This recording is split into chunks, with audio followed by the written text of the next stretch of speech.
Hoy hemos tenido la 13ª reunión de la Comisión de Investigación del Accidente de Metro de 2006.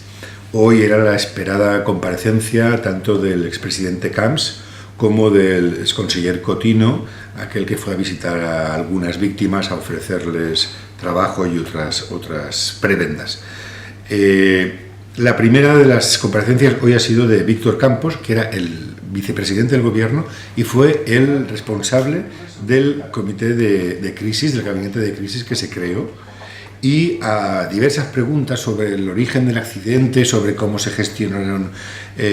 todas las actuaciones previas y demás, solamente ha hecho hincapié en que el objetivo de aquel del gabinete de crisis era ayudar a las víctimas y solucionarles sus problemas.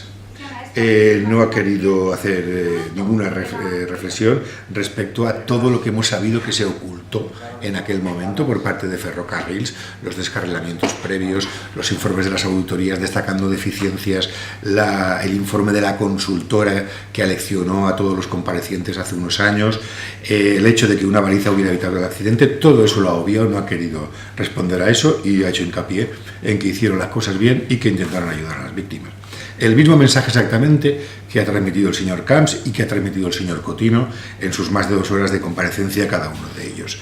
El señor Camps ha vuelto a mostrar la misma prepotencia cuando era presidente y también el hecho de que vive en una burbuja que le separa del mundo terrenal, puesto que ha sido capaz de decir aquí que no sabía qué era la consultora H.M. Sánchez, cuando llevamos 10 años hablando de ella, cuando en la anterior legislatura se ha hablado docenas de veces de esta consultora que fue la que aleccionó a las anteriores comparecientes en la anterior comisión de Metro. El señor Camps ha estado por encima del bien y del mal, ha dicho que todo se hizo bien, todo lo posible por ayudar a las víctimas desde el primer minuto y no ha asumido ningún tipo de crítica a ningún nivel. Y ni por supuesto ha hecho referencia a todos los ocultamientos que hubo desde Ferrocarrils, que obviamente estaban orquestados con el gobierno y con el Grupo Parlamentario Popular. De otra manera no hubiera podido ser lo que sucedió, ¿no? que se ocultaron tantas cosas. El señor Cotino ha dicho que visitó a algunas víctimas porque le dio la gana, palabras textuales, y lo único que hizo fue ofrecer ayuda, que en ningún caso pidió nada a cambio, cuando tenemos testimonios de víctimas que han dicho que, claro, que se les pidió a cambio silencio, el no recurrir a instancias judiciales una vez recibieran algunas ayudas más allá de las ayudas oficiales. Y tristemente no se ha podido sacar ninguna otra información. El señor Cotino solo ha dicho